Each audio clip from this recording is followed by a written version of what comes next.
Ok, boa tarde a todos. Hoje é dia 7 de janeiro de 2023, a nossa primeira reunião do ano, e a gente está aqui para falar desse livro incrível, dessa autora incrível, que é a Verena Cavalcante, que está aqui com Ah, a gente hoje. Olá, obrigada, gente. Obrigada pelo convite. Bem-vinda, Verena. Fazia um tempão que a gente queria te ler. O clube tá sofrendo algumas alteraçõezinhas, mas acho que eu também estou meio assim, sabe, né, em ritmo de férias, não consegui ainda organizar tudo, mas a gente está tentando deixar bem bacana assim para 2023. Então, bem-vindos todos e todas. E vamos lá. Eu vou fazer uma breve apresentação, então, do Inventários de Predadores Domésticos, que é esse livro. Tem um projeto gráfico incrível, é da autora Verena Cavalcante. A Verena é de São Paulo. Acho que não tem a tua. Tem a tua bio aqui? Tem, né? Eu quero ver de onde Tem que tu é no natural. fim, Tu é eu sou natural de nascida na Limeira? capital. Ah, na Não, eu capital. sou nascida na capital, mas eu morei a vida toda no interior. Tá. E então, a Verena, ela é mãe, ela é escritora, tradutora e editora. Também é a Voz da Floresta, O Passo da Bruxa, A Maestria da Palavra. Eu adoro essa tua apresentação, então eu vou ler. Parte essencial em seu Ah, trabalho, A Verdade Sem Pudores do seu texto aborda a infância e os terrores do universo feminino. Nascida em São Paulo, Verena mora atualmente em Limeira, onde divide seu apartamento com a família, a escrita e a psicanálise. Inventários de Predadores Domésticos é seu primeiro trabalho publicado pela Dark Side Books. Ok, Verena. Na verdade, ele é o teu primeiro trabalho pela Dark Side, mas tu já tem dois outros livros que foram publicados antes, né? Que é Verme, que foi o primeiro, né? larva, Larva, larva. desculpa, olha eu com verme na cabeça. É É a que teus mesma contos coisa. tem muitos teus É contos porque tem. falou do Bolsonaro. Dá quase no mesmo, Bibi. Dá É quase no parecido, mesmo. né? É quase igual. E o berro do bode não é Hum. igual, Rogério. E o berro do bode. E o berro do bode, que foi publicado um pouco depois, né? Mas tem Foi. contos tanto de um quanto de outro que estão presentes aqui no inventário, e também tem contos inéditos que a Verena escreveu para essa compilação de contos, para essa primeira coletânea dela, publicada pela Dara. Isso mesmo.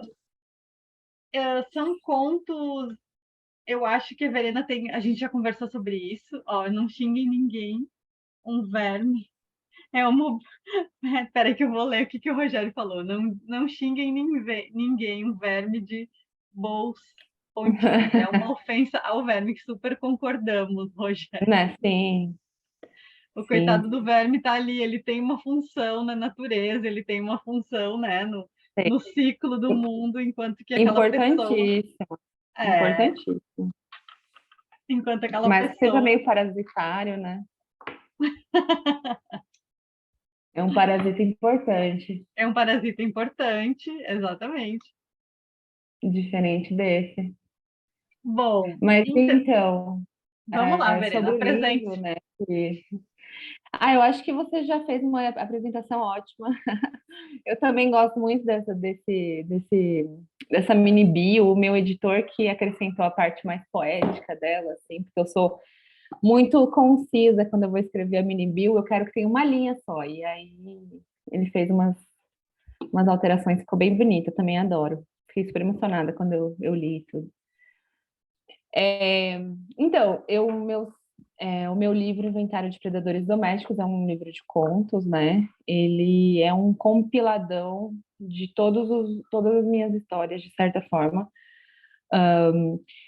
Ele assim, é dividido em duas sessões. A primeira sessão, que são os contos do ponto de vista de crianças, ele diz respeito ao livro Larva. que foi publicado pela editora 8,5 em 2015. E a outra seção, que parte mais para um viés mais fantástico, mais folclórico, são os contos do Berro do Bode, que foi publicado pela Penalux em 2018. Quando o pessoal da Dark me contatou querendo publicar o meu trabalho e tal, eles deixaram bem claro que eles tinham interesse de colocar na roda os trabalhos antigos, não só para agradar os leitores que estavam acompanhando já, assim, dar uma, uma cara nova, de certa maneira, porque todos foram reescritos, foram estendidos, né? Mas também porque não teve a circulação, né, tão grande quanto tem dentro da Dark Side. Então, eles quiseram dar essa oportunidade, essa nova oportunidade para esses trabalhos, né? E eu adorei, assim, adorei poder revisitar e reescrever coisas que, assim, eu lia e achava que eu podia ter feito melhor. Eu tive essa oportunidade, e não é todo mundo que tem, né? De pegar um trabalho que a gente, de repente, não curte tanto uma outra coisa e poder deixar do jeito que a gente quer mesmo. Porque quando eu escrevi Larva, foi meio no susto, ele foi publicado meio no susto, assim. Então eu pude mexer bastante, assim. Aí, além disso, eu também escrevi contos novos nessas duas sessões, inéditos, né? E fiz um conto de transição ali de um universo para o outro, que pessoalmente é meu favorito, que é o Transmutação. Meu favorito E, também. nossa, eu amo esse conto, eu amei escrever ele. Que bom que é seu favorito também, porque Ó, a eu amo Clarice ele. disse que o dela também, favorito também. Ah, então, acho que é talvez porque ele flerta com as duas coisas ao mesmo tempo, né? Ele tem essa mudança, sabe? Essa transição mesmo de um universo para o outro, então eu Ele pude tra... brincar bastante, assim. Então, a primeira coisa que eu vou te perguntar, todo mundo, gente, todo mundo fica à vontade, pode abrir o microfone, perguntar e tudo, mas já que está todo mundo ainda tímido, a primeira coisa que eu vou te perguntar, ô Verena, como é que foi, assim, foi muito difícil tu revisitar esses contos que eram publicados, já estavam publicados, e aí tu relê eu sei, eu como autora também, eu acho bem difícil, assim, a gente revisitar as coisas mais antigas, é uma experiência estranha, parece que não é mais a gente que escreveu aquilo ali. Então, como é que foi, assim, para ti? Foi muito complicado ou, enfim? Foi, foi difícil, assim, porque quando eu escrevi Larva, né, eu usei uma voz narrativa muito específica, que é a da primeira pessoa, fluxo de consciência, bem coloquial do ponto de vista das crianças. E aí é um livro que quando foi lançado tinha só 8 contos, bem curto assim, porque foi difícil, foi um processo assim muito doloroso para mim. E eu chegou um momento que eu não queria mais me alongar tanto e continuar nesse universo, já não suportava mais.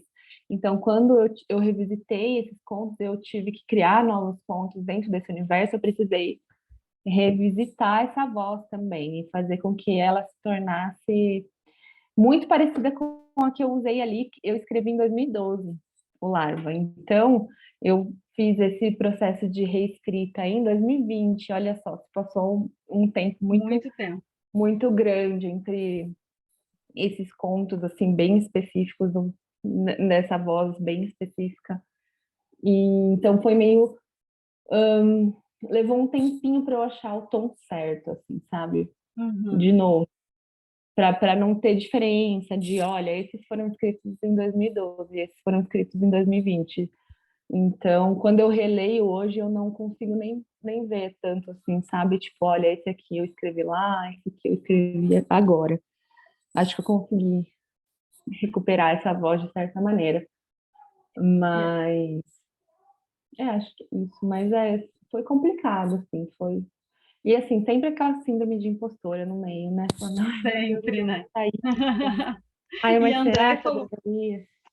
A André Posso falou fazer uma uma coisa pergunta? interessante, que você se tornou mãe depois, Uhum, né?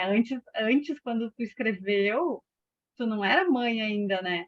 Então eu uhum. imagino que deve ter mexido bastante contigo. Andréia, por favor.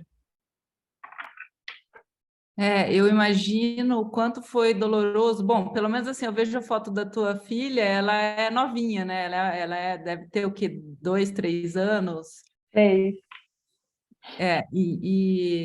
Então eu imagino que deve ter sido muito louco reescrever do ponto de vista com essas vozes de crianças, histórias tão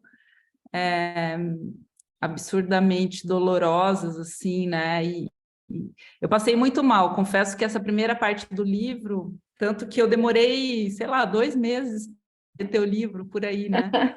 E eu terminei ontem, e realmente assim, o 13, né, que é o Transmutação, vocês comentaram que é o favorito de vocês, é meu também. Eu adorei, do 13 em diante, daí eu fui assim, foi tranquilo para mim, até porque você entra no realismo mágico, né? Muito assim, muito essa cara América Latina, né? Depois eu queria que você falasse mais desses contos, né? E daí até o vocabulário, né? Você tem um vocabulário maravilhoso, assim, que é difícil externar quando está nas vozes das crianças, né? E a partir do 13, isso vem numa avalanche, assim, muito maravilhosa. Então, assim, eu hoje estava, como eu terminei ontem, hoje eu estava tentando escrever uma resenha e é muito difícil para mim, porque o teu livro, eu nunca vi nada parecido, assim, sério, e ó, eu sou leitora, nós todos, né, somos leitores, assim, de muitas coisas, mas foi muito surpreendente mesmo, Verena. E eu queria que você falasse mais do Transmutação, porque foi muito apavorante, assim, essa vivência, né, de cativeiro ali, essa coisa muito louca e, ao mesmo tempo, fantástica e bonita, né? Ao mesmo tempo que os contos são apavorantes, eles são de uma beleza, assim, né? Uma coisa muito forte. Então, é isso. Eu pergunto mais coisas. Ai, muito obrigada, obrigada mesmo. Sobre a questão da maternidade, eu confesso que não me impactou tanto, assim, ter me tornado mãe e tratar dessas crianças, porque quando eu escrevo, do ponto de vista das crianças, eu vou na minha infância buscar as coisas, sabe? Então eu vou lá atrás de quando eu era criança, lembrar de coisas que eu vi, que eu escutei, que eu sentia, que eu pensava, que eu tinha medo. Então fica muito em mim e eu não consegui refletir na minha filha ainda, sabe? As questões que eu acabo refletindo na minha filha, de certa maneira, acabam tendo mais relação com a maternidade enquanto aquele lado ruim, assim, aquele lado mais obscuro da maternidade, da solidão, de se sentir sufocada, de se sentir metamorfoseada numa coisa não muito diferente do que você era anteriormente. Então, quando eu mexo com a maternidade, assim, na literatura, eu geralmente vou para o lado da mulher adulta. Então, não costuma refletir tanto, assim, na minha relação com a minha filha ou na ver a minha filha. A minha filha sempre fica fora dessas. Talvez seja até uma forma de fuga minha, não sei, mas quando eu estou escrevendo do ponto de vista das crianças, a minha filha nunca atravessa. É muito focado no que eu sentia quando era criança, porque foi lá de onde veio esses contos, foi onde eu fui da primeira vez para escrever Larva, então é onde eu volto sempre que eu preciso voltar a escrever esses contos nessa voz, nessa linguagem. E a outra pergunta era sobre transmutação, né? Então, transmutação é um conto que eu sabia que tinha que fazer essa transição. Então, ele tinha que ser um conto de formação, de certa maneira. E aí eu decidi enveredar por essa questão da seita, né? Dessa seita, da seita da serpente e tudo mais. Que, de certa maneira, tem até eu busquei um pouco de inspiração no caso daquelas, daqueles meninos desaparecidos de Guaratuba, do Evandro, do Leandro de Guaratuba, do caso Evandro, né? Na época eu estava ouvindo aquele podcast do Ivan Mizanzuki, o Projeto Humanos. E aí eu pensei, uma coisa que eu pensei foi se o Evandro estivesse vivo e ele fizesse parte de uma seita, da seita que raptou ele, de certa maneira. E aí, a partir disso, foi surgindo essa história. E eu gostei muito, muito, muito, me apaixonei pelas personagens. Foi uma viagem muito boa. Adorei fazer. E fica difuso, né? Eu gostei disso, assim, porque tem lá as serpentes e a gente vê que tem uma coisa, né? Uma seita mesmo, mas não fica claro, não está escrito lá seita, né? Gostei disso. Você vai percebendo que os personagens estão nessa vibe dessa loucura, como uma seita, mas não necessariamente uma seita, né? Pode ser muitas coisas. Pode. Legal, muito E legal. até que ponto aquilo realmente aconteceu, né? Eu gosto desse lance de até que ponto isso realmente aconteceu, esse lance da serpente realmente aconteceu, aquilo foi verdadeiro, né? Foi um delírio? Quanto tempo aquela menina ficou naquele quarto, depois de tanta violência que ela vivenciou e tudo mais, né? Então eu gosto de flertar com as possibilidades, não deixar nada assim muito. É isso. O Jefferson quer te fazer uma pergunta, mas antes entrou uma pergunta da Clarice aqui no chat, que ela quer saber, em relação ao vocabulário, se você sentiu dificuldade na construção dos personagens infantis. Não, eu assim, tenho muito mais facilidade de escrever da primeira pessoa, fluxo de consciência com a voz das crianças, do que qualquer outra coisa. Eu acho muito, muito fácil. Se você pedir para eu escrever um texto agora, é o que eu vou usar. Assim, sabe? Eu tenho mais dificuldade com o vocabulário em terceira pessoa, nas coisas mais descritivas, assim, né? Eu acho muito fácil se colocar no lugar e, e se colocar no lugar da criança e imitar o jeito claudicante como a criança fala. Eu gosto de prestar atenção no jeito que as pessoas falam, então isso é bem. Porque assim, o primeiro conto de todos que eu escrevi, quando eu escrevi, é o conto de abertura do livro. E esse Uhum. conto, ele é narrado do ponto de vista de uma menina de interior que presencia o assassinato de um amigo dela.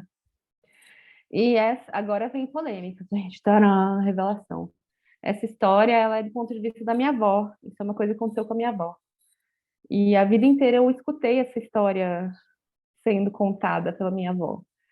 Então, aqui, aquelas marcações linguísticas, aqueles vícios de linguagem, de certa maneira, é a forma como minha avó fala. Então, Uhum. foi muito fácil para mim criar esse primeiro conto, essa primeira voz, e depois, a partir daí, ir refletindo sobre como as pessoas falam, as crianças falam, e como são os sotaques nos diferentes do país. Tem um conto, por exemplo, que é um dos meus favoritos também, que ele é de uma menina que eu queria que fosse mineira, que vive numa pensão e ela se apaixona pelo bebezinho de uma mulher que vai morar nessa pensão. E aí eu queria que ela fosse um conto de época, de certa maneira, assim, um conto que não se passa na contemporaneidade. Então, para fazer isso, eu pesquisei em vários lugares para descobrir quais eram as palavras que se usavam em Minas Gerais na década de 30, para poder fazer algumas marcações ali de região, sabe? Uhum. Então, eu acho essa parte bem legal, assim, gosto bastante. Eu acho que eu vou te confessar que às vezes, eu implico muito, assim, com contos, com linguagem muito coloquial, sabe? Mas, nossa, tu faz, assim, de um jeito tão interessante, sabe? Que a gente acaba esquecendo, parece que a gente está ouvindo a pessoa falar e aí a gente acaba esquecendo que está lendo um conto. É muito interessante esse trabalho que tu faz assim na cabeça do leitor, sabe? Então, porque realmente não é todos mesmo. Mas aí depois ele vai avançando, conforme ele vai avançando, vai trocando um pouco a voz, né? Mas deixa eu parar de falar e deixa o Jefferson quer falar e depois a Mel. Tá, pode falar. Bom, primeiro, a babação de ovo, que eu acho que é obrigatória, porque a Verena escreve muito bem. Obrigada. Eu me apaixonei quando eu abri o livro, li o primeiro. Meu pai recebe meus livros, né? Porque aqui em casa, para eu receber, eles só entregam de manhã e eu trabalho de noite. Então ele falou assim: bom, eu recebi o livro, eu li as primeiras páginas e já gostei. Quando tu acabar de ler, eu tenho que ler esse livro. Eu falei: bom, então o livro é bom, né? Porque o meu pai, eu tenho ele, e ele se coloca assim como um leitor comum, né? Ele não é um acadêmico, ele não é nada, então quando ele lê meus textos, por exemplo, de academia, ele fala: pô, tá muito técnico, eu não tô entendendo o que tu quer dizer. Ou, aqui tá bom, desse jeito tá bom de escrever. Às vezes, até no meu TCC, ele falou para mim assim: eu achei uma merda porque tu poderia muito mais. Eu sei que tu escreve muito melhor. Então, o assunto é legal, mas tu falou muito mal sobre ele. Olha, que super crítico. Super crítico. Não tem problema de criticar, assim. Porque daí ele me critica, mas pros outros ele rasga elogios, né? Minha mãe já falou várias vezes. Pô, ele chega numa roda, ele começa a falar só de ti, dos teus livros, do que você escreveu, e aí eu não consigo falar de outra coisa. E assim, a primeira coisa que eu destaco, e eu acho que é por isso que o fluxo de primeira pessoa falando fica tão bom e tão bonito no teu texto, é porque me lembra muito Saramago, né? Dessa coisa de não tem travessão para falar, que é uma pessoa que está te contando. E uma pessoa que está te contando, ela não vai parar para fazer um travessão, né? Ela vai falando, e aí foi assim, e daí a mamãe disse desse jeito, e aí a única maneira de fazer é botar com vírgula. E aí esse fluxo, né, de consciência, ele é muito rápido e fica muito combinando com criança, que a gente falou, né? Criança, tu pede para contar história, a criança se atropela toda com história, volta na história e vai para frente, e aí enfia no meio, ela fala de um cobertor que ela tem, ela já conta toda a história do cobertor, e depois ela volta para a história, se ela voltar, né, porque a consciência dela não está preparada para seguir os moldes que a gente espera. Então, achei muito bom. Ao contrário da maioria, o meu conto favorito não é a transmutação, é o da guriazinha com deficiência intelectual, foi assim que eu li, que cega a irmã. Fez muito certo, tem que cegar mesmo. A irmã é desgraçada, tem que botar pó de maçã no olho dela mesmo. Aqui, pra mim, é o melhor de todos. Assim. E eu gostei da transmutação, porque a transmutação, assim, se tu me permite fazer essa crítica, eu prefiro a primeira metade do livro. A segunda, para mim, já é mais um passeio, né? É um livro mais, assim, é outro livro, é outra coisa. E gosto do Transmutação, porque o Transmutação, ele tá colocado muito bem no centro do livro, como um divisor, porque ali é o momento onde é a gente que já tá, por conta das leituras que a gente fez, achando que tudo que está acontecendo ali é errado.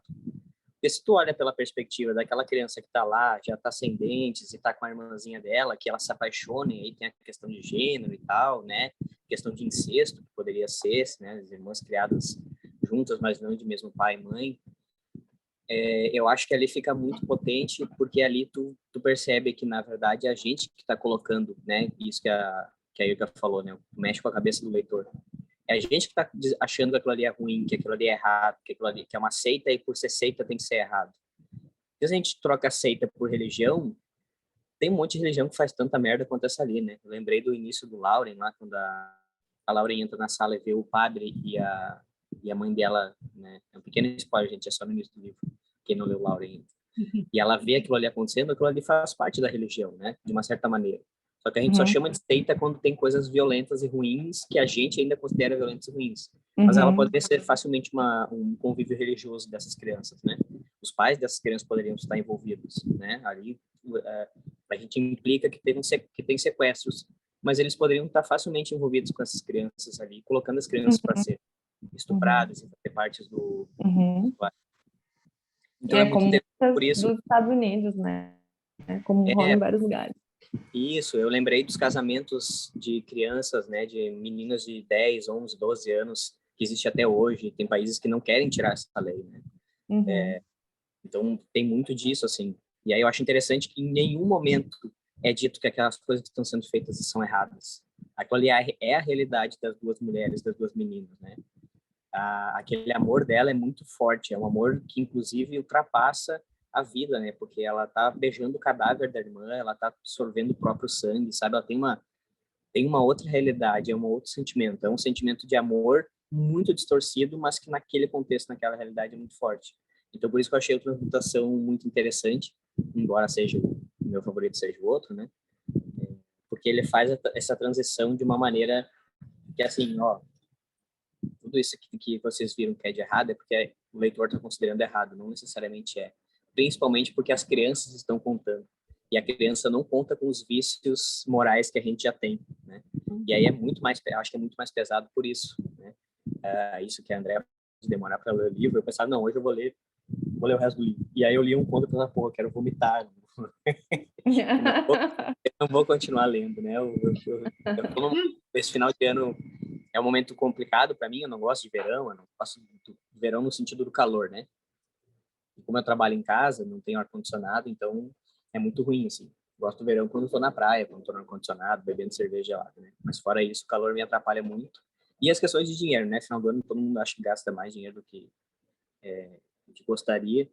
Então, eu estava num momento muito ruim, e aí eu ia ler um conto, pensava, não, agora eu vou ler um livro para dar uma relaxada. Eu li um conto teu, eu pensava, porra, minha vida não tá tão ruim assim, eu não vou ler esse livro, mas vou ler outra coisa. Motivação. Pois é, ele é um desmotivacional, né? Assim, se tu tá motivado a fazer uma coisa muito ruim, ou tu acha que a vida tá muito ruim, ele vai te desmotivar a fazer isso. Leia um conto da Verena, né, que vai te acalmar um pouco na tua vida. Então, nesse sentido, foi muito bom, assim. Mas eu acho muito interessante como tu consegue botar diferentes sotaques, diferentes regiões, assim, é perceptível quando muda, né? Por exemplo, aquele menininho lá que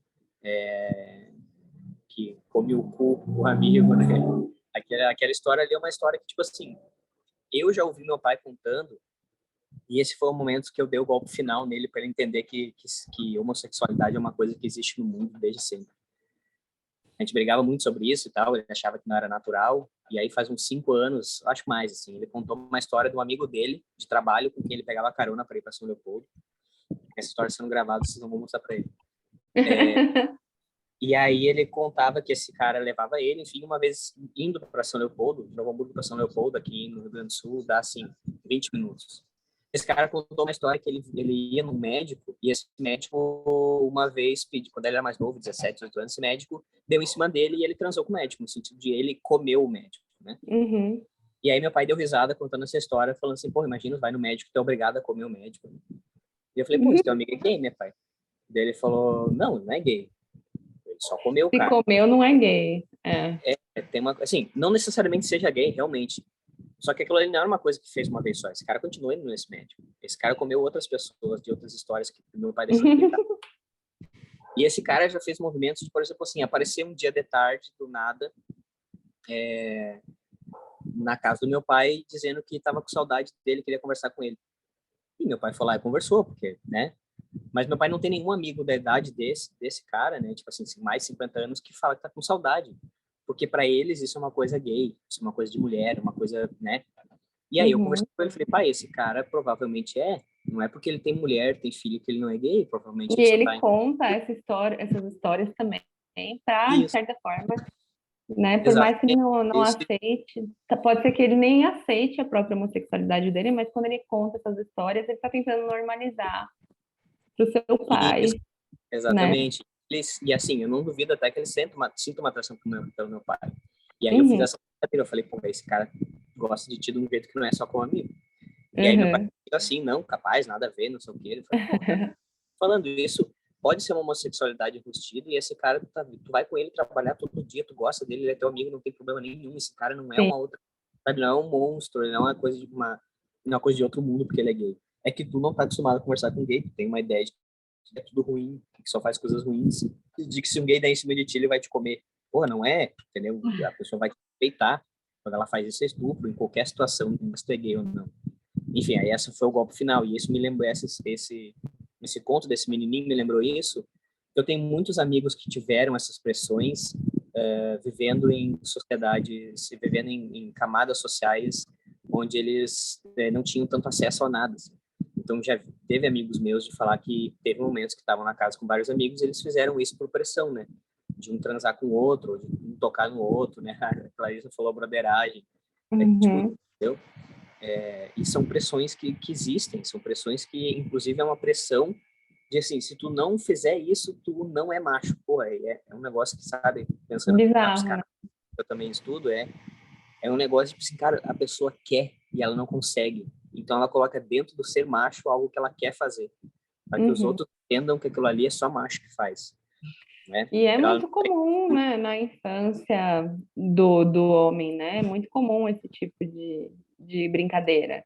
Eu lembro, um dos motivos de eu ter escrito esse conto é a lembrança dos meus amigos falando que tinha feito troca-troca na sala de aula ou atrás da escola, ou na casa de um dos meninos quando foi jogar videogame. E aí eu falei, não, esse conto eu vou falar do troca-troca. Então, eu acho que é muito característico da socialização, assim. Essa é a vontade, né, de fazer e tudo bem, mas usando a violência, de certa forma, para justificar esse movimento, né? Isso, exatamente. É um movimento de descoberta, né, do início da adolescência, final da infância, assim. Sim. Não deveria ser algo tão condenável. É interessante Não. o modo que bota esses discursos de machismo pressionando, né, de uma maneira que, assim, ela é dúbia, porque é uma experiência que as crianças que quiserem ter, os adolescentes, poderiam ter sem nenhuma pressão, mas ela vem carregada da pressão de, se tu não fizer agora que tá todos os teus amigos aqui, aí tu não é amigo, ou tu não é macho, ou tu não é homem, né? Isso. Enfim, é eu uma acho que violência física e também emocional, né? isso. O Rogério falou que os personagens infantis têm um jeito muito natural e que é um enorme mérito da tua escrita, Verena. A Clarissa falou que relaxa lendo Desgraceira. Eu também relaxo, mas eu vou confessar que quando é muito crueldade, assim, eu não relaxo muito, não. Eu só relaxo depois, assim, que eu consigo, sei lá, dar uma normalizada, assim, dentro da minha cabeça e uma refletida. Eu preciso de um tempo, assim, sabe? Quando eu entro muito na história, daí eu já fico bem tenso, assim. Deixa eu ver o que mais. O Ismael perguntou se a gente está comentando os contos favoritos. Sim, a gente está falando, assim, e, na verdade, a gente está falando no geral, assim. A Mel levantou a mão, mas depois desistiu. Não sei se tu ainda quer falar, Mel, porque agora também depois tem o Arthur que também quer falar. Como é que eu vou falar depois desse comentário incrível aí? Mas é só para dizer que, além de eu ter achado incrível, né, eu já tinha lido algumas coisas assim na Voz de Criança que eu não tinha achado convincente. E dessa vez eu fiquei assim super, tanto que eu não estou na metade do livro, porque eu não consigo ler rapidamente.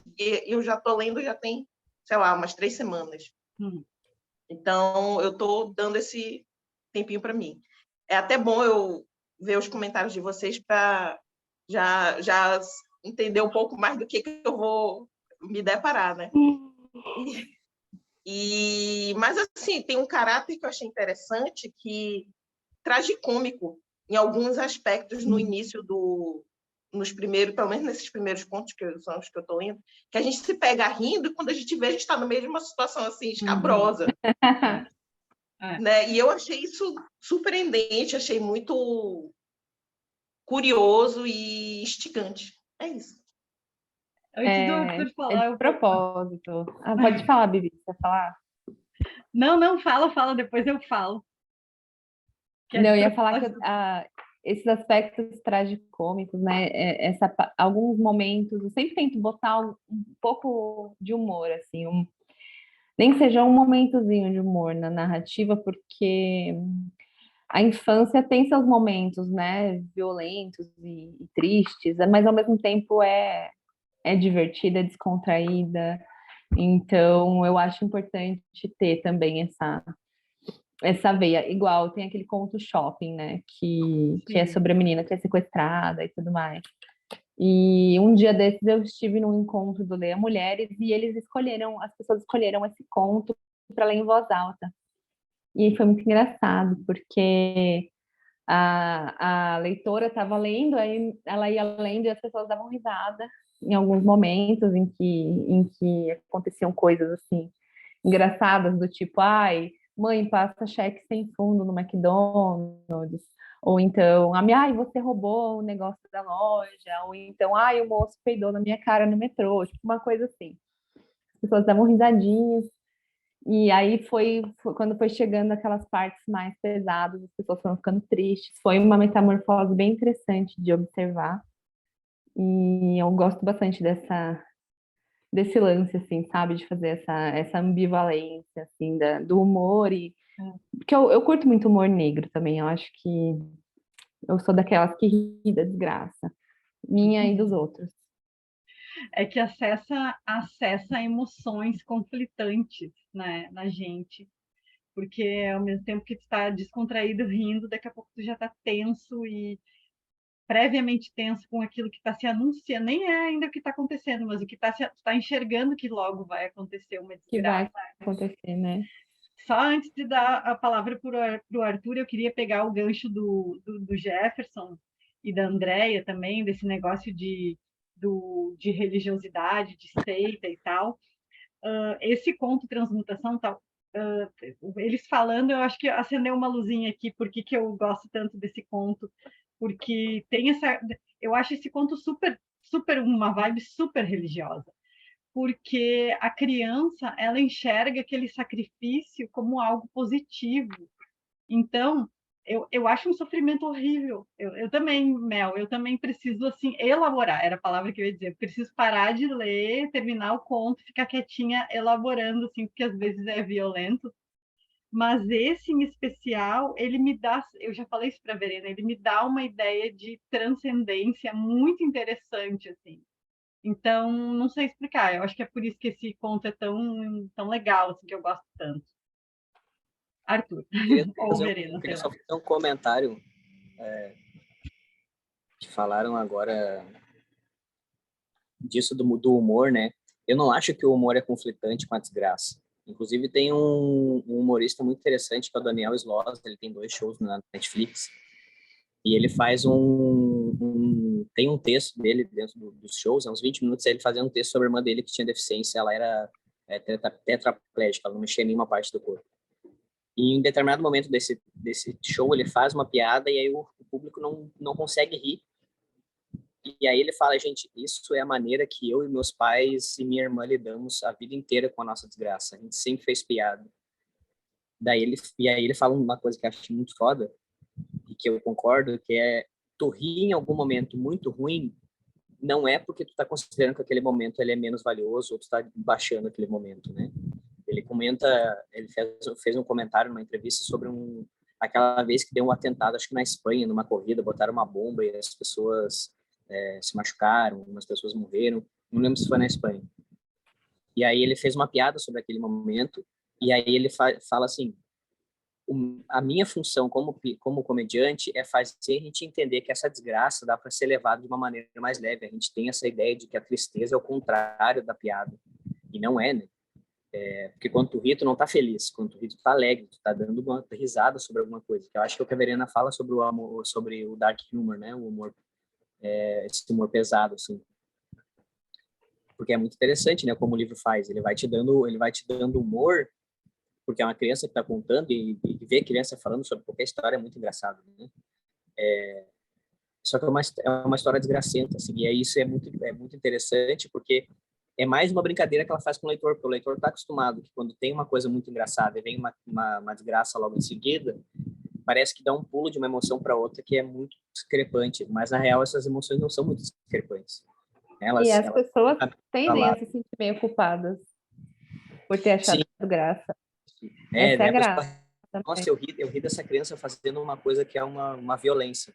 Pô, mas é que assim, dá para, né? E tu vai continuar entendendo que é violência. E eu acho muito foda também a maneira como tu prepara o leitor, né? Sim, é uma criança contando e o fluxo é tão rápido que quando tu chega, tu pensa, meu Deus, eu já sei o que vai acontecer, mas agora já era. Né? Eu lembro daquela da guria na van, aquela, assim, só quase no fim do conto que eu, pô, tá, é óbvio que vai acontecer isso, agora já era, né? Eu já sei o que vai acontecer, eu já tomei esse cheiro, não interessa se eu vou continuar lendo ou não. Eu já sei o que vai acontecer. E é muito foda, assim, eu acho isso muito interessante. E eu acho que é por isso, por exemplo, autores como Stephen King dizem que o humor não está longe do terror. O humor faz parte, né? Ele tem que estar junto com o terror, porque é isso, assim. Enfim, eu só queria fazer esse comentário para encerrar, eu ia fazer.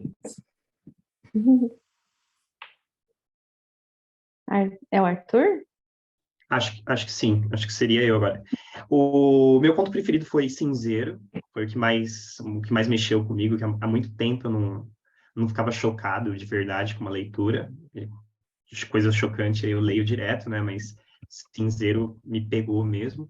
Mas eu queria comentar Diário. Diário, eu achei um conto fabuloso, porque uma das coisas que eu mais gosto em literatura é quando a nossa cabeça tem que completar aquilo. E o que eu acho interessante em Diário é que em nenhum momento é deixado claro que vai acontecer uma coisa muito errada e o conto termina antes dessa coisa muito errada acontecer.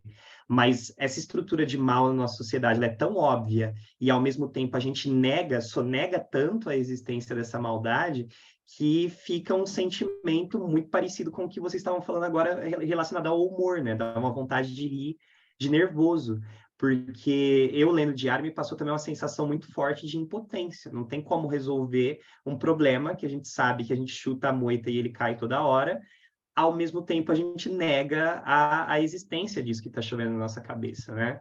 E eu acho que ele me perturbou muito, ele me tocou muito, porque eu sou professor de ensino fundamental e ensino médio. Então, eu vejo cenas parecidas e vivências parecidas praticamente todos os dias, né? Na minha profissão. Eu achei, assim, sensacional o Diário por conta disso. A maldade está nos olhos de quem vê, mas nesse caso não é só nos olhos de quem vê, né? Que são olhos treinados demais, e o engraçado é que a gente não assume, né? É isso que mais me chocou na leitura de Diário. A Verena brincou, torturou a gente de uma maneira muito maldosa, né? É meio que colocou um espelho na nossa cara e falou assim, ó, nós somos isso aqui, gente. E inclusive a nossa cabeça que tem que completar ainda o destino da narradora de Diário, que a gente sabe que vai ser... A vida dela acabou ali, né? Dali para frente vai ser um trauma fortíssimo, no mínimo. Eu gostei muito também de Açúcar Vermelho. Eu achei imagens muito fortes, assim, o bebê na terra, né? A ex-escrava grávida, a ex-pessoa escravizada grávida, né?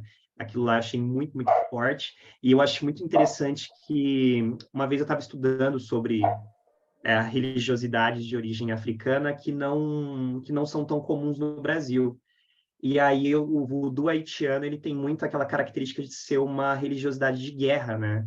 Então, todo aquele imaginário meio ocidentalizado que a gente produziu do boneco de voodoo, e as entidades, elas têm uma aparência que, para nós, elas são assustadoras. Isso tem no candomblé e na umbanda também, mas acho que o voodoo acaba sendo um pouco mais forte porque tem um imaginário norte-americano implicado, né? Mas acho que o Açúcar Vermelho passou direitinho essa mensagem. É uma religião de guerra, né? É uma religião de guerra, de resistência, e resistência e guerra são coisas que vão produzir horror necessariamente, não tem jeito. E eu agora não estou lembrando em detalhes da história, porque a minha irmã levou o livro para Matão e não trouxe de volta, né? Eu emprestei para ela, mas eu gostei muito de Sorriso nos Lábios. Eu lembro que quando eu li, mexeu muito comigo, me pareceu assim uma alfinetada muito, muito grande no universo masculino, né? E eu achei fabuloso o final do Sorriso nos Lábios. É isso. Obrigada, adorei seus comentários, achei super interessante você ter se impactado tanto com o Diário, e por ser professor, né, e realmente, eu me divirto em torturar as pessoas. Meu objetivo é sugar a energia de todos vocês, e aí eu vou ficando cada dia mais jovem, cada dia mais bela, mais saudável, e vocês cada dia mais destruídos e infelizes. Brincadeira, gente, mas sobre o Haiti, sobre Açúcar Vermelho.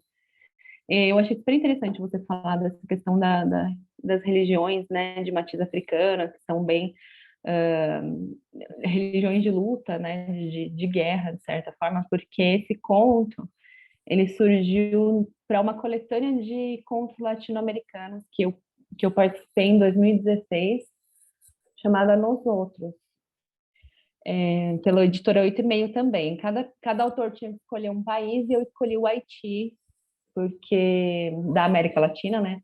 Porque eu sabia que era o único país do mundo em que tinha rolado uma revolução de escravos. Então, eu quis escrever propositalmente sobre essa revolução de escravos.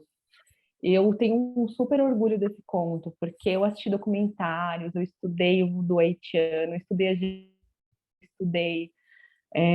o que aconteceu naquele dia em que rolou o ritual, né? Em que eles cortaram o pescoço do porco para dar início à revolução. Então, foi um trabalho assim que me deixou muito, muito feliz de fazer. E é isso. Eu queria fazer um comentário sobre isso de religião de guerra. As religiões monoteístas, todas elas são de guerra, né?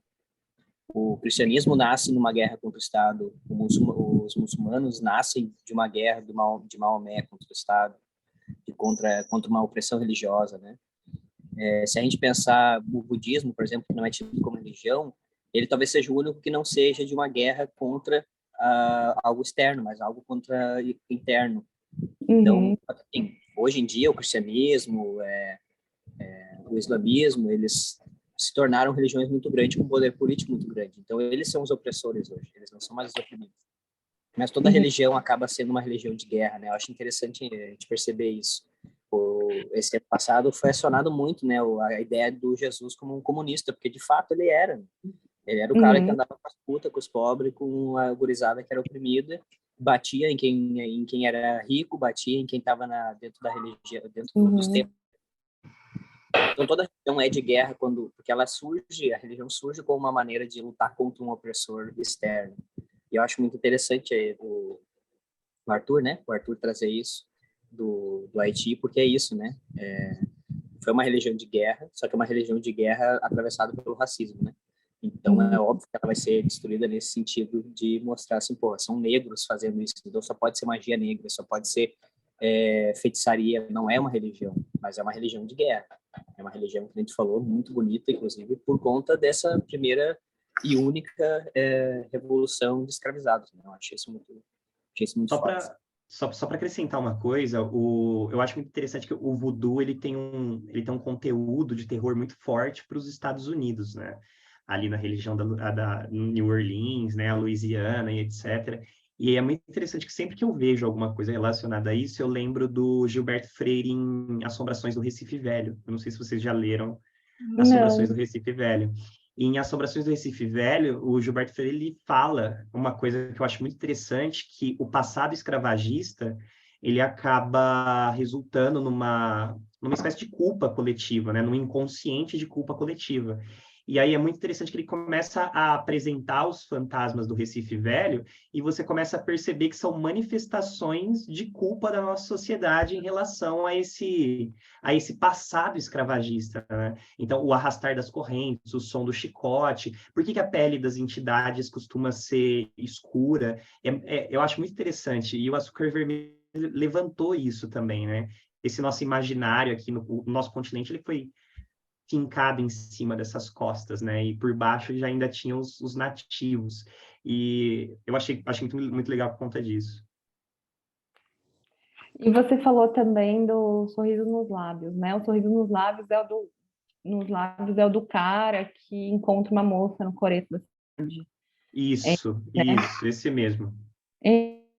Esse, assim, para mim, ele é uma homenagem também às histórias que a minha avó contava, essas histórias de interior, em que o cara conhece a mulher, e aí eles vão fazer um passeio, aí a luz da lua, aí ele fala, eu te levo até a sua casa, ela fala, tá bom, aí chega no portão do cemitério, ela fala, eu moro aqui, e desaparece. Então, a minha ideia era fazer um conto nesses moldes que homenageasse esse tipo de caos de interior e, ao mesmo tempo, falar do mito da vagina dentada, Então, eu gosto bastante desse conto também. Achei legal suas menções. São contos que as pessoas que geralmente passam batidos, assim, as pessoas não costumam comentar. Achei legal que você tenha gostado. Só uma pergunta para quem tiver com o livro aí. Eu queria lembrar o nome daquele conto do padeiro, que todo mundo começa aí a comprar pão na. Vamos repartir o pão. Isso, esse daí também eu achei fabuloso. Sim, eu gosto muito dele também. Também é a minha avó, na verdade, é a minha força criativa, sabe? Minha avó, como todas as avós, é uma grande contadora de histórias. Então, diz ela que isso aconteceu de certa forma, não na proporção em que eu coloco no conto e muito menos com o milagre de Páscoa, mas em certo ponto, numa proporção bem menor, isso aconteceu com a minha família. Então, mais uma história, homenagem a ela. É um livro todo para ela, na verdade. Tudo que eu escrevo é sobre ela, tudo secada pela minha avó. Ismael.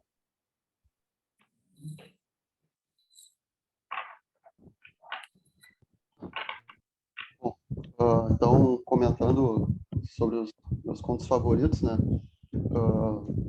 Primeiramente, dar os parabéns aí novamente para Verena, né? Pelos Obrigada. contos dela. Eu lembro que a primeira vez que eu ouvi falar dos contos dela foi através da Bibiana, né? No grupo lá que a gente tinha no blog lá do Escuro Medo. E, cara, eu já fui procurar, assim, quando a Bibiana me mostrou aquela capa lá do livro do Berro do Bode, já fiquei louco querendo achar o livro, né? Mas era difícil, né? Tava tudo esgotado. É. E aí a Darkside aí publicou, né, o volume ali reunindo todos os contos. E a edição ficou linda mesmo, né? Só uma pequena crítica que, né, a edição que, pô, podia ter um índice com os contos, né? Eu fui procurar uns aqui agora e ralei um pouquinho, mas enfim, detalhe. Sim, eu concordo. Eu acho que podia mesmo.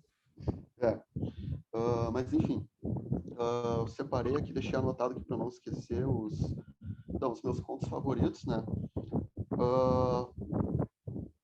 É interessante, né, que tem essa primeira metade, assim, do livro que ele é mais... Eu vou tentar ser rapidinho, porque eu acho que o tempo deve estar acabando aí. Mas tem essa primeira metade, assim, que são contos mais realistas, digamos assim, né, protagonizados por crianças, né, e depois tem a segunda metade, que aí tu foca um pouco mais no sobrenatural, né?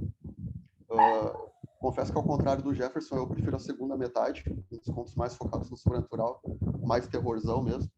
Mas não deixa de ser a primeira metade, assim, com alguns pontos bem perturbadores, né? E aí eu queria destacar nessa primeira metade o shopping e minha tela apagou aqui.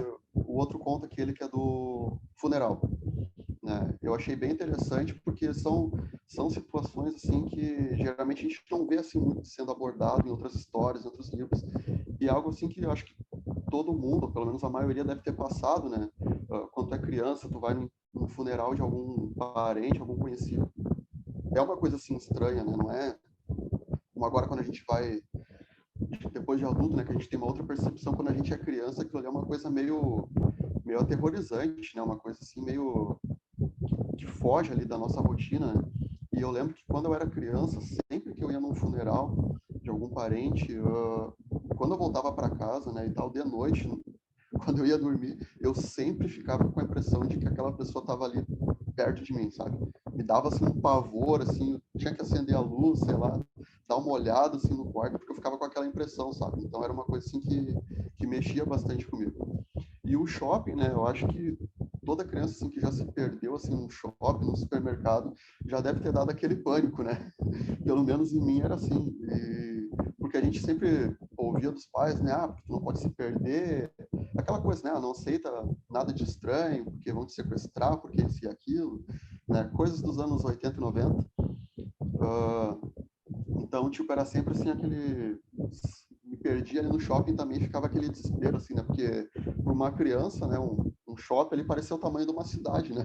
Cheio de gente, e para te encontrar os pais era difícil. Então eu gostei de ter trazido esses sentimentos, essas sensações que muitos de nós, assim, né, inclusive eu, passamos assim quando era criança e tal, eu achei bem interessante, que é uma coisa que mexe realmente, né, com aquela parte da infância que mexe com os nossos medos, né, que depois de adulto parece uma coisa tão boba, né, mas quando a gente é criança isso realmente mexe com a gente.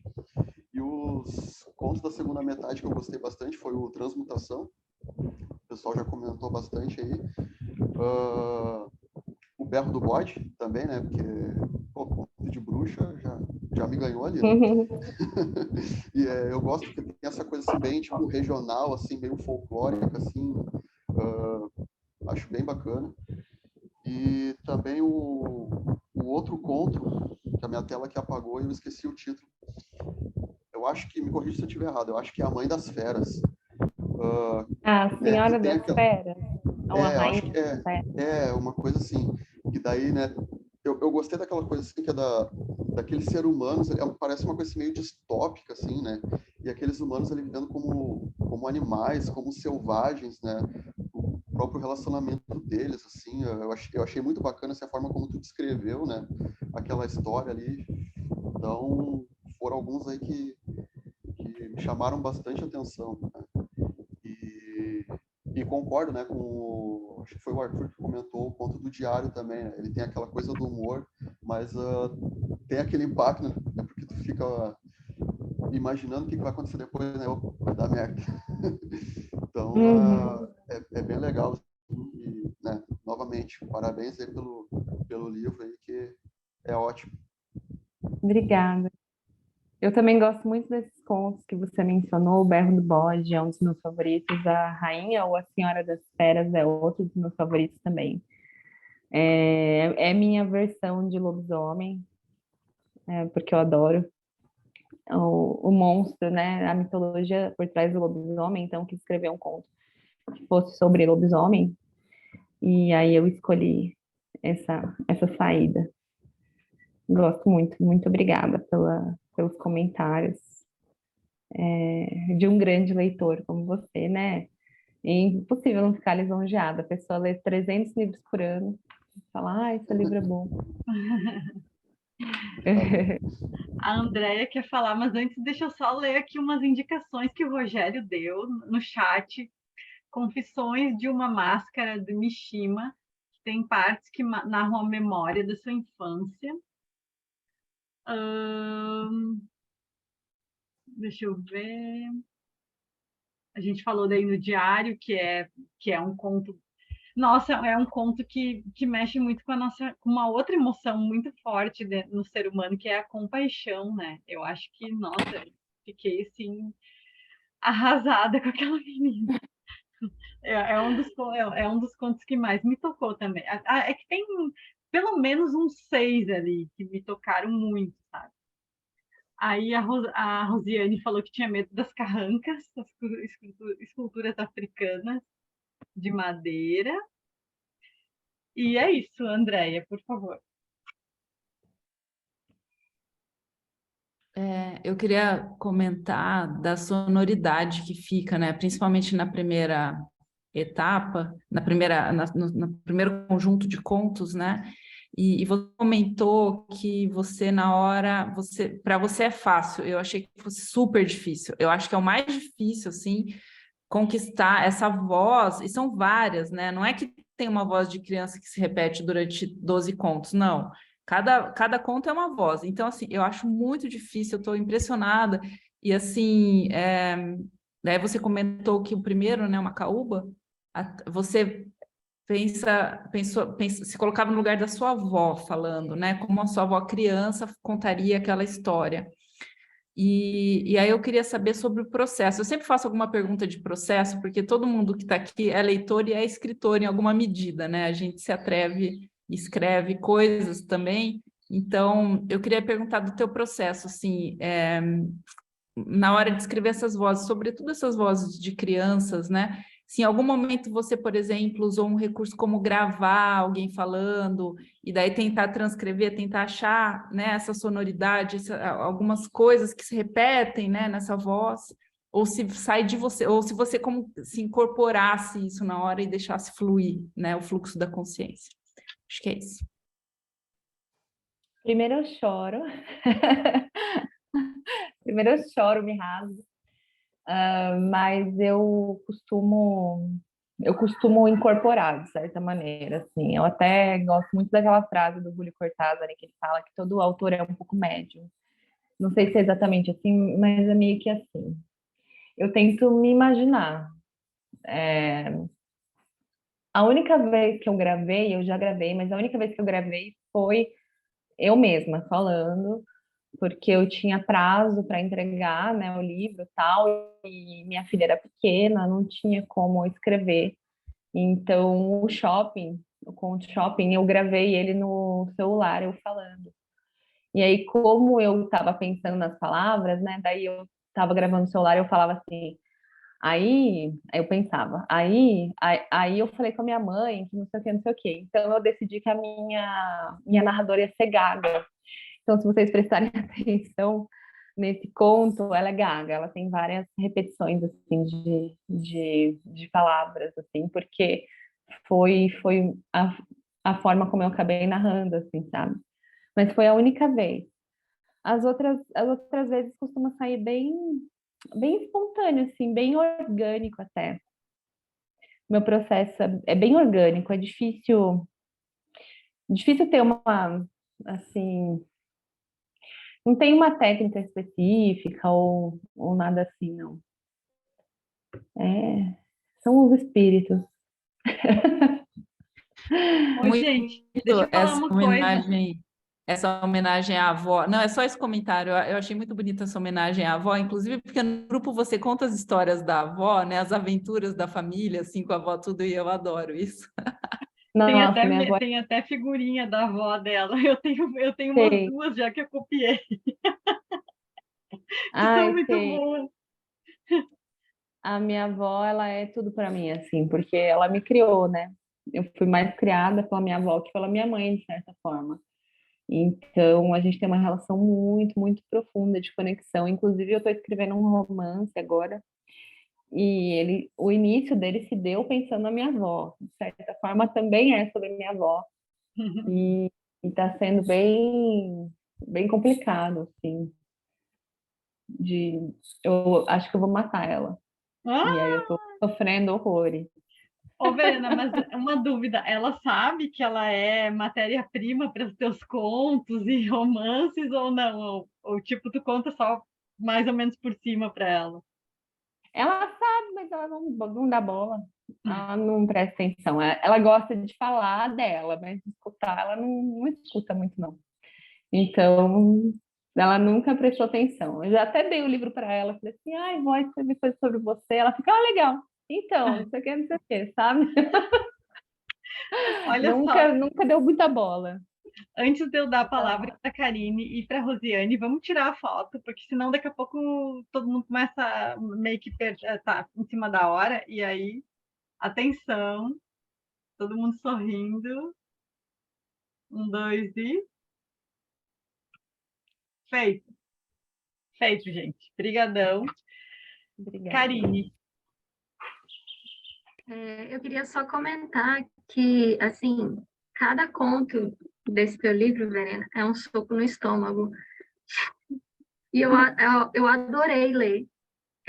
Principalmente os contos iniciais, eu acho que tem muitos elementos infantis que ou a gente viveu, ou alguém viveu e a gente sente aquilo ali, porque a gente começa a ler o conto e tá tudo bem até certo ponto. E aí a gente entra e começa a sentir, eu sei como que é esse ambiente, eu sei como que é isso. E aí, de repente, começam a acontecer coisas.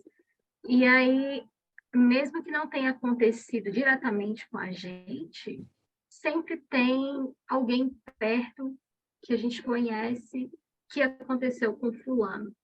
E é muito visceral, muito visceral.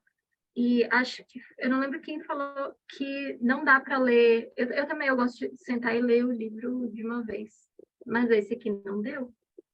Esse aqui eu tive que ler, eu consegui ler 2, e aí eu tinha que parar e digerir aquilo ali e conseguir ter o estado de espírito para ler de novo.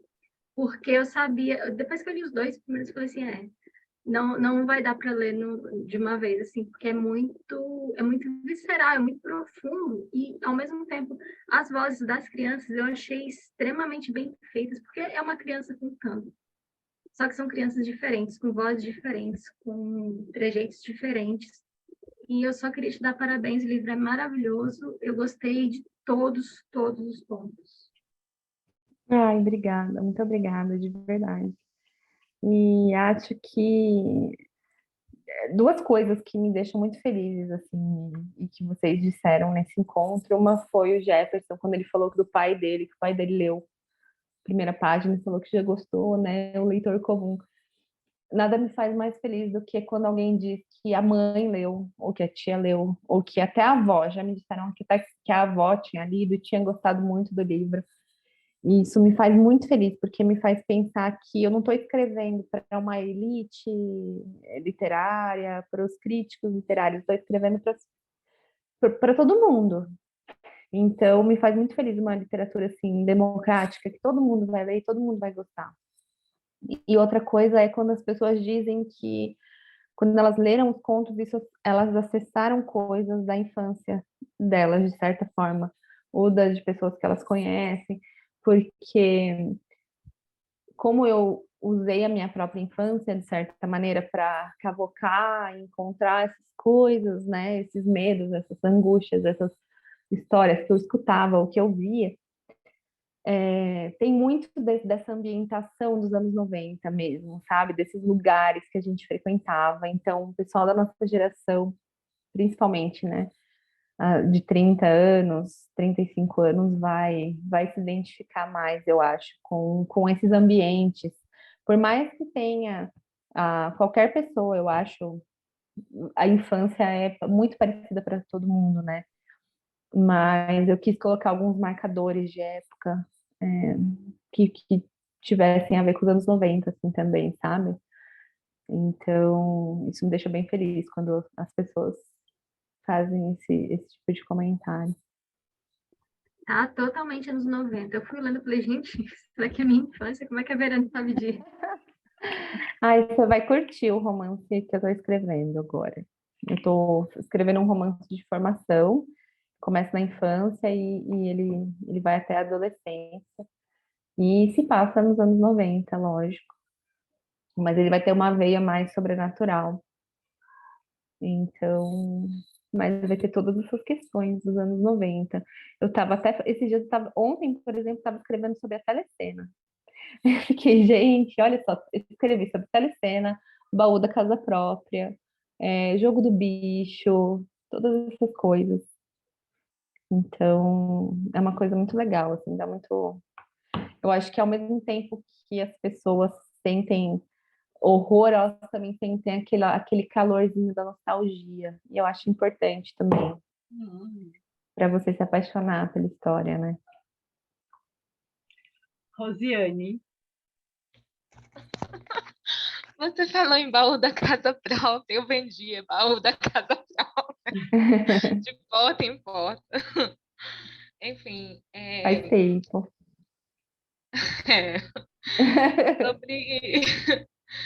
Sobre, assim, eu só queria fazer um elogio, porque eu ainda não li seu livro, mas eu quero muito ler. E, assim, eu queria fazer um elogio porque eu acho muito difícil a gente acessar memórias da infância e escrever sobre elas, porque tem memórias que a gente não quer mais acessar, né? E, assim, são muito dolorosas pra gente, assim.